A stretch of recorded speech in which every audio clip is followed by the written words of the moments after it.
act of aggression, firing a military-grade laser at an RAAF aircraft. Can you give us a little bit more information on that and how Australia will respond to that?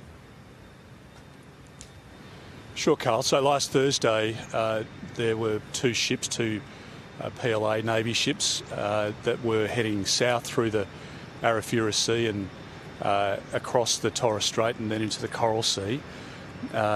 We had a surveillance plane because these two ships were in our zone, and it was a normal practice.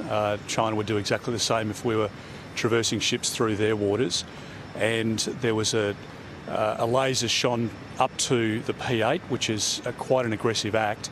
And this is not, a laser that you'd buy down at the shop. This is an industrial scale technique, really a military technique, and it's a military grade equipment. It can disrupt the radars. It can, in certain circumstances, blind the crew.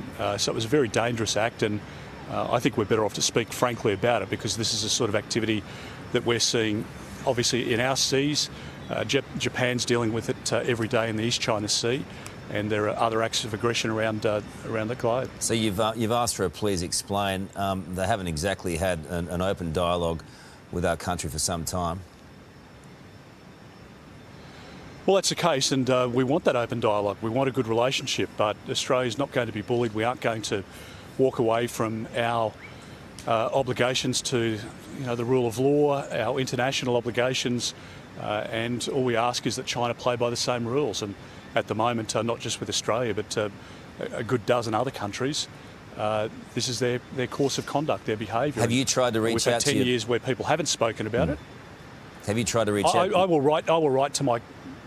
Sorry, I will write to my counterpart, and there's been approaches by Defence into their counterparts in Beijing, and we'll see what sort of response, if any, we get.